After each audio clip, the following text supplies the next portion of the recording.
红11、12的小黄公车在去年5月开通之后呢，我们陆陆续续也看到，在这个原来因为我们小黄公车是站牌1公里内才可以预约那可是在182沿线呢有很多山区的小路进来之后呢是超过1公里的范围，所以我们就利用了预约式的站牌，能够把这个服务的这个面更扩大。我们在这里插上站牌之后呢，可以让我们小黄公车的服务从原来的线扩充到面。那我们今天来启用这5支的预约式站牌呢，这个都是在182沿线来扩充服务。那如何来使用这些服务呢？就是跟小黄公车的服务是一样的，就是在前一天你打电话预约然后就可以在整天的这个预约里面就可以来使用。我认为我来这里的话，最大的收获就是说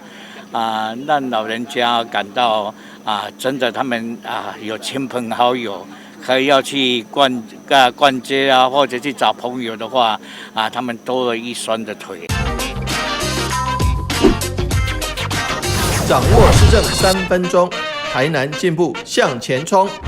欢迎收看市政3分钟。台南市108年起实施小黄公车服务，至今已有11条路线。为了进一步深入偏乡服务居民，让没有路线经过的村落也能叫车，台南市政府交通局首创推出小黄公车预约站牌，在龙崎区5个里首先启用。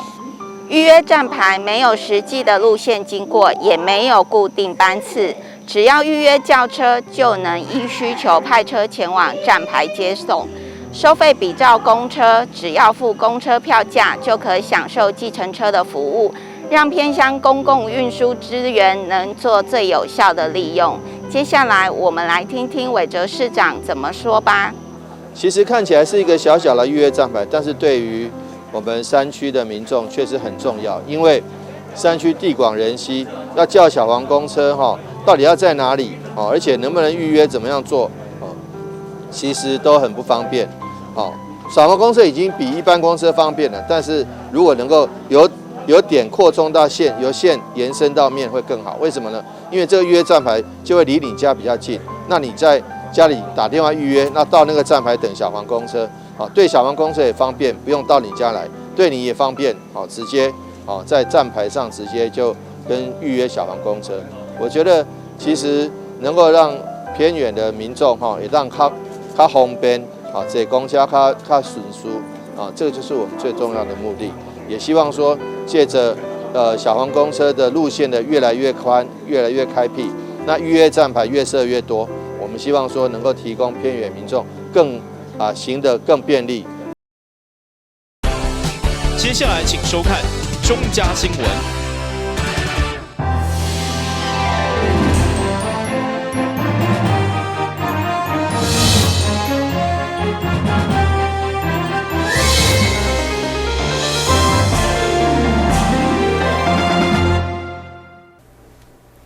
你好，是观众，欢迎收看10月9号中嘉台南电新闻。议会上午持续进行总质询，议员可能关心驾校正常化、废弃物的清理、甲林长工作慰问金等议题，其中有关事业废弃物的处理，要求市府检讨款节、甲处理量，并评估设立第3座焚化炉的可行性。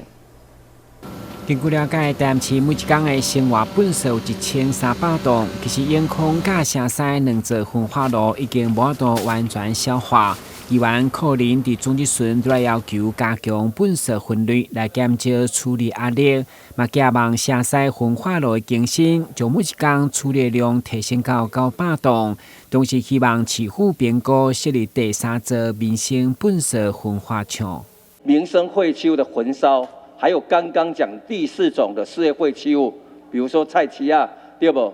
非都市的一个工业区、都市工业区里面的这些事业废弃物的焚烧量够不够？不够，还是不够。所以你认为有没有必要去设立第3座民生垃圾焚化厂的可行性？你有评估？长远来看，确实以目前的状况，成基加永康还不足以处理现在刚刚议员提到的这些废弃物，但确实是有这个需要再新建。市长，民生废弃物、事业废弃物同步的一个增加的过程当中，我们的2个焚化炉有不足的一个现象。所以你可能必须开始评估设立第3座焚化厂的可行性，好不好？评估就技术层面当然没问题，就人文层面很多人都是反对的。除了一般本色处理危机，过去小型港口开发因为无强制设立焚化炉，造成树叶废弃物的处理嘛开始出现问题。议员可能进一步针对港口树叶废弃物的处理环节进行检讨，发现其实中央甲市政府所开发的工业区，拢一定会当家己处理焚烧。这个就是都市计划港区加非都市计划港区的定种建筑用地出现状况，需要求环保局追踪立管。台湾新闻军志林根采访报道。议员卢坤豪总预算首先以监管反对美国猪肉和3肉精进口议案，要求市长持续把关来捍卫市民食品安全。接续嘛再次关心安平利基国体都市更新的重建进度，加租金补贴的提高，希望落实客气的建议。议员卢坤豪的总预算以当初国民党执政伫讨论美国牛肉、猪肉进口时，民进党立委白黄时代甲全国人民讲莱克多巴胺对身体危害，一直通过3肉精零检出。不过现在民进党执政一道行政命令就开放，议员质疑敢讲过去有多，现在就无多。质问市长敢认同用百姓性命来换外交，要求市长硬起来，唔通拢配合中央，爱为台南市民食品安全把关。你若想要当就要当，要使就要使啊！这个毒品的物件，有毒的物件，你竟然跟我讲，较早时光背景，较早过去食的是不要紧，什么人听会落啦？市长。遵照咱今仔日，那健康无去，你纵然再多的财富有用吗？你起码敢讲一句，咱起码中央敢讲一句，我们没有吃来猪，我们的外交没有办法跟人家衔接，这样做对吗？你摕台南民众的性命、民众的健康去换外交，有用吗？你是公共卫生的双博士呢，双硕士呢。你是台南市的市长呢。是。你应该要替食品把关呢。是。你要维护台南市民的健康呢。是。哦，看当这就是模糊责任的代志。我们今年1月1日就已经有开放了，到现在市民朋友们还是没有吃到，因为都没有。就是别人执政，过去别人执政，别党的执政，就是袂使瘦肉精，袂使入来。恁执政就是毒，什么毒拢入来拢袂要紧啊。长期关心安平利基国体议员卢坤豪这摆总预算再次强调，因为海沙的关系，所以才不得不进行都市更新重建。不过目前5000块的租金补贴根本无法度伫安平租到任何的厝，更何况也有真侪人来缴贷款，互住户真大负担。所以呼吁市府提高补贴，唔通互住户自生自灭。台湾新闻军志林英根采访报道。议员张新凯上午甲卢坤豪联合质询，都要关心食品安全，嘛以拒绝毒品进入校园作为主题，要求市府提出具体防治办法。对此，市长并且表示，因应毒品种类多元，所以反毒的方式嘛应该创新多变，让学生更加容易接受甲会记的。议员张新凯伫总质询相当欢乐，除了延续和3肉精、猪肉有毒的食品安全把关，嘛关心毒品进入校园的严重性。根据资料指出，食毒平均年龄层已经降到12岁，而且高达2-3成拢是伫校园食毒，所以议员强烈质疑毒品防治成效。而且新型毒品用各种的包装用入咱日常食品当中，要求市府加强校园宣导防治。这2年来啦吼，16岁以下食毒的数据吼，一直在提升哦，吼，这就表示着讲哦，咱吸毒的年龄层哦越来越下降，包括咱的国小的学童啊，平均12.5岁吼，有2成3个人接触到毒品，包括食毒是校园内去接触到。民众呢对政府的防治毒品的成效哦，不满意度嘛高达60%啊。是像你也想啦，咱这个国家继续吼，这个物件咧危害落啦吼，大家拢知吼，迄个教育的重要性啊吼，咱的囡仔是咱国家吼未来的主人翁呢，吼，嘛是咱以后迄个咱大家拢有子孙孙呢，所以呢，咱要哪来防范这个校园毒品？台南市吼，咱国小的这个所谓接近毒品，我们大概有一些必要的一个筛检，到目前为止实际上是零检出啊。那国中的部分呢，有一些当然是在学校以外，所以我们也常常提醒学校说，所以咱学校拢有定期咧验药。还是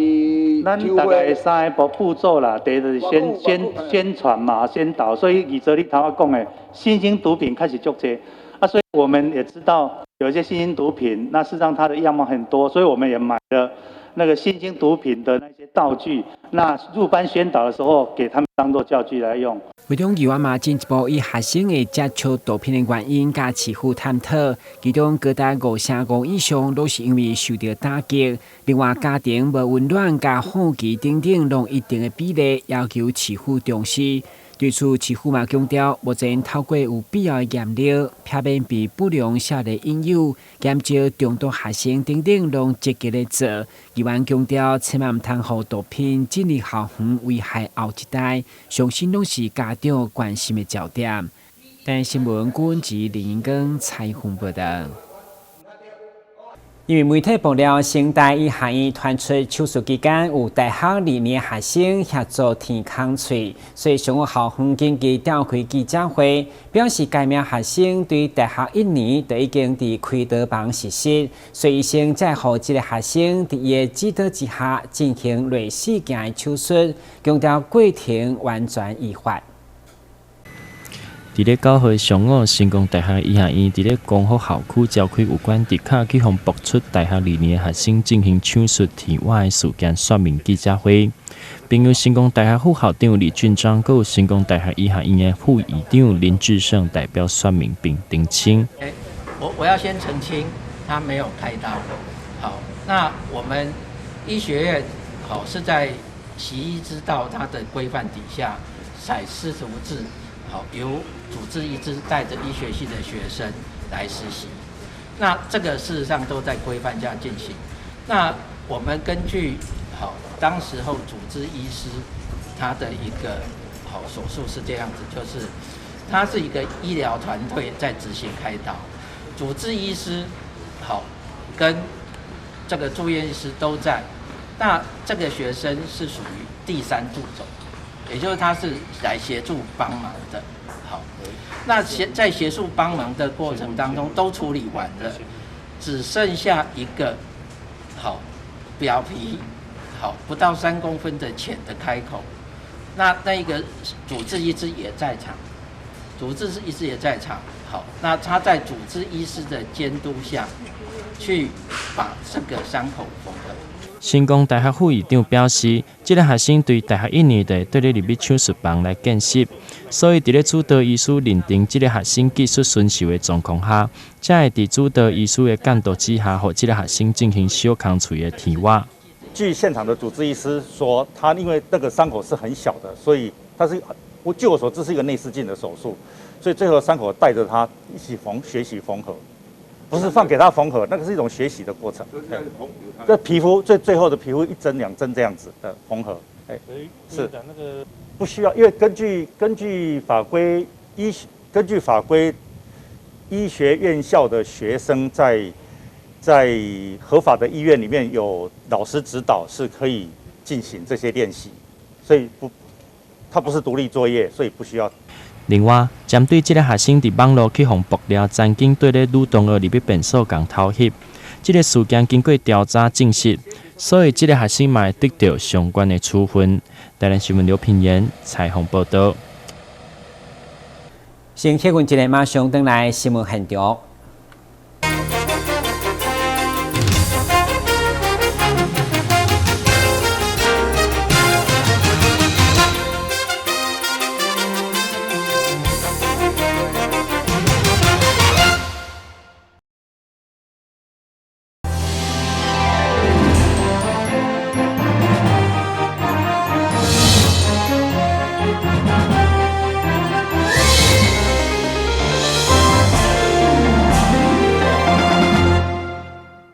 搭配11月11號購物節，台南新光三越新天地周年慶，不管是線頂還是實體，攏同步登場。加上搭配定型券，將以滿5000變成8000的優惠，將5倍券效益放到上大。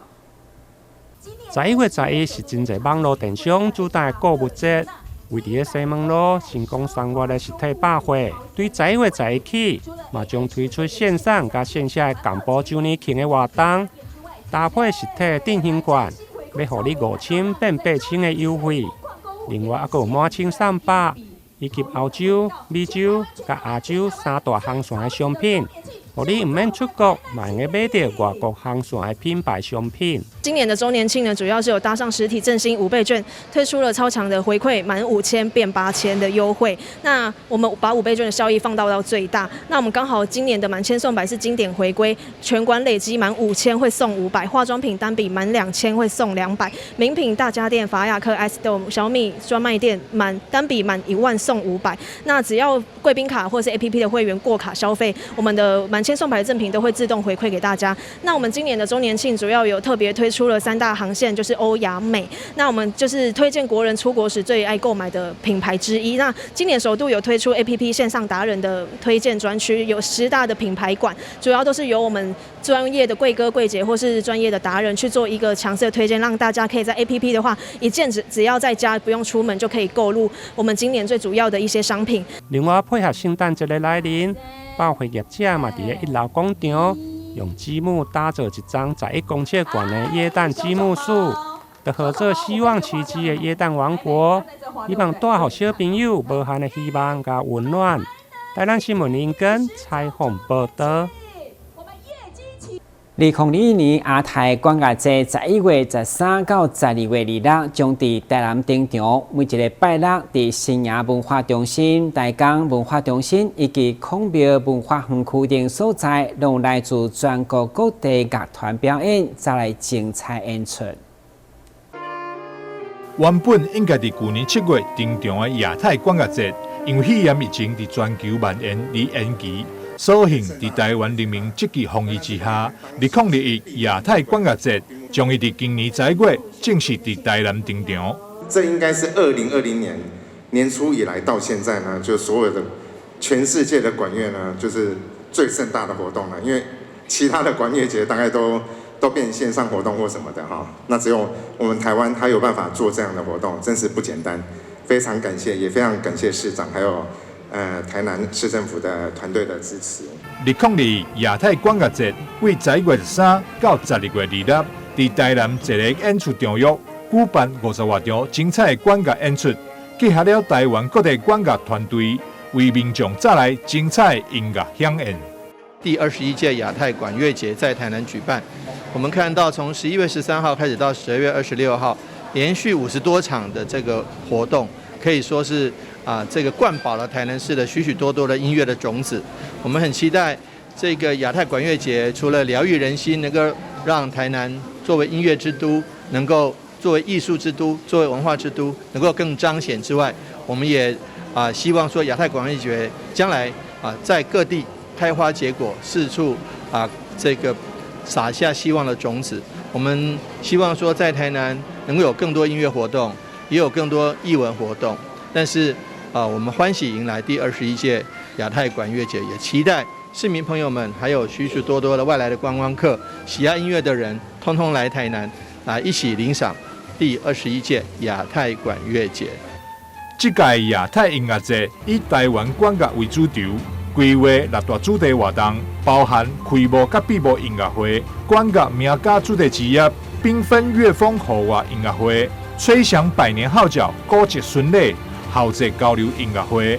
第一屆台灣管樂合作大賽等豐富的活動。12月19，更邀請到紙風車劇團到新化大木港廣場進行跨界演出，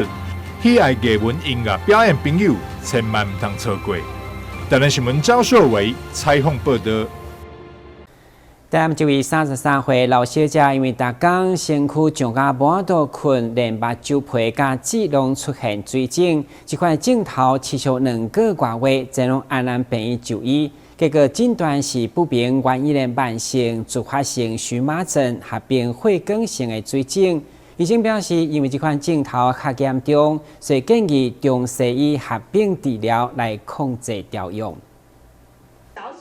荨麻疹在临床上真常见，差不多有95%以上的人一生中至少会发作一届荨麻疹。而大部分的荨麻疹在发作3天之内，通常就会自行舒缓。但以患者老小者为例，伊只要是食到卵，或者是接触到灰尘，就会规身躯僵甲无倒困，症状持续2个月以上，互伊真痛苦。最后选择来到安南病院来做治疗。除了西医的药物控制，病院嘛建议老小者配合中医来调理体质。它是所谓的慢性自发性荨麻疹，就是说它的病程超过6个礼拜，而且它找不到其他的一些自体免疫疾病或是其他甲状腺功能那些问题，那我们就可以接受中西医合疗。那在急性期的时候，可能因为我们中医调整是调整他的体质让他这个体质慢慢恢复。那西医在急性期的时候，可能就是说在他急性发作的时候，让他比较舒缓让他不要干扰到他的日常生活作息。那后来我们这个病人在中医慢慢调理之后，就是病程就是恢复的几乎都快要解除那其实在这边要强调，就是说你在正确的诊断之下，然后到医院来接受中医跟西医的调理，然后对症下药，就可以有机会把这个慢性荨麻疹把它做到最好的处理。刘小姐她是全身性的荨麻疹，她全身会有红疹，然后会有眼皮，还有嘴唇啊，还有手和脚都会有血管性的水肿。那她每天会发作，尤其是下午晚上会更严重。那她有时候去搬东西的时候，他也会有灰尘啊，到仓库搬东西有灰尘，所以他也会手上也会大发作。那经过他来我们安南医院的小儿科的风湿免疫的中西医合疗治疗之后呢，由赖以修医师的治疗和我们中医林丽华医师的治疗之后呢，他现在已经不会每天的发作红疹，然后他也不会说因为很痒而睡不着，然后工作也不会受到影响了。2位医师拢强调，虽然荨麻疹未去危害到患者的生命，但对到病人本身的工课、困眠、外观以及身心方面，拢会造成相当大的困扰。建议一发现症状就要赶紧就医，由专科医师来做详细检查，确定是什么款的荨麻疹，才来对症下药。目前针对参照老小者这款病因不明的慢性自发性荨麻疹，以西医来讲，有新一代抗组织胺以及生物制剂会当投药，而中医嘛会当针对患者体质量身调配处方。患者只要遵循医嘱，就会当控制荨麻疹发作，如此会当大大改善生活品质，工课嘛袂去影响到。台南新闻张硕维采访报道。感谢收看11月9日中嘉台南电新闻，咱再会。